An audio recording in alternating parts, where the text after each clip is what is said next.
Yo, what's up? Good morning sa inyo mga kadit. At meron tayong RS dito. Yan. Papalit tayo ng knuckle bearing. Tapos mamaya palit din tayo ng clutch. Isang set clutch. Para patingin nga ng clutch mo. Clutch lining at saka secondary clutch. So siya na yung pinaghanap ko nung secondary clutch. Kasi palitin na yung secondary clutch niya. Yun yung clutch lining. Honda na ano to, replacement din lang naman to, ganito. Honda Genuine. Ano ba ito? May nakalagay ba? Ayun, Wave 125. Pareho lang naman yan, Wave 125, XRM 125, RS 125.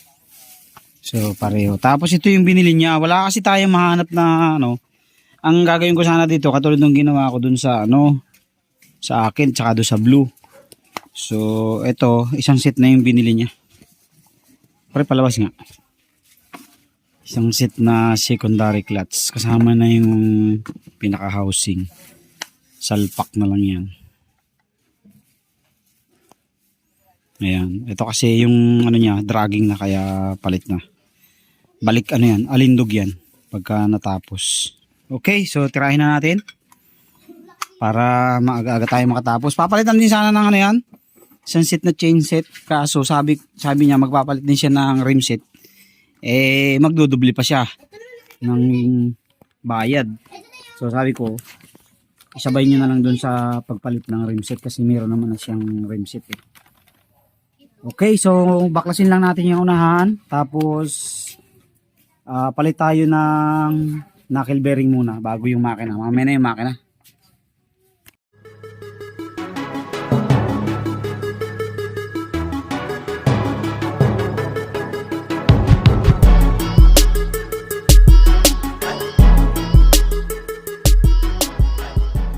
Nabaklas na natin. Grabe ang tama ng knuckle bearing niya. So medyo matrabaho lang talaga magbaklas ng ganyang pagpalit ng knuckle bearing kasi baklas lahat yan. So ginawa ko, tinalian ko para hindi mahatak. Ito yan oh. Grabe na putik na, tapos ito yan oh. Puro malalalim na oh. Yan oh, yan oh. So papalitan na natin ng bago yan. Ito na mga kapatid, baklasan natin yung mga bearing nya. Ayan. So mayroon akong mga bearing dito na available pang click at saka Wave 125. Ayan. Kaso pang magkaiba pa lang Wave 125 saka XRM 125. RS 125. Kaya naghanap pa tayo sa labas. Putik na yan. Yun ang nawala sa isip ko.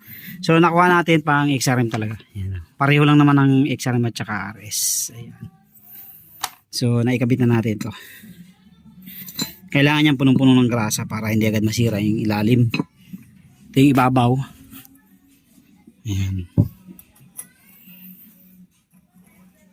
So sasalpak na natin para matapos na tayo dyan.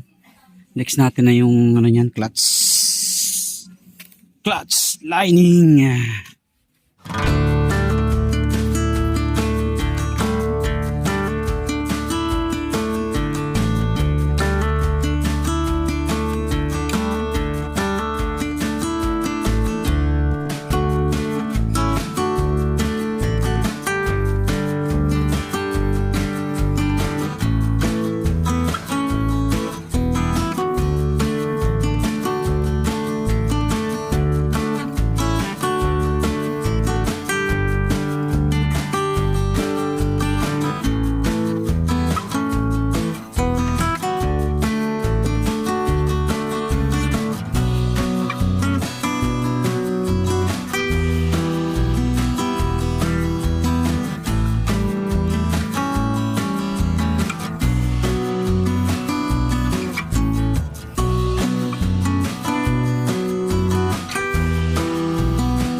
knuckle bearing, stick bearing nilagay natin kasi naubusan pala tayo ng pang RS at saka wave. Pre, testingin mo nga yung ano, manabela. Laro-laro yung mga. Ayos na. Wala nang kanto, no? Hindi dati parang pag lumigaw ka kasama katawan no? Katawan lang lumiliki eh. So, yan mga kadate na palitan na natin. So, yan yung naging problema niya. Ating nalimutan pala ilalagay. Ilalagay ko na lang.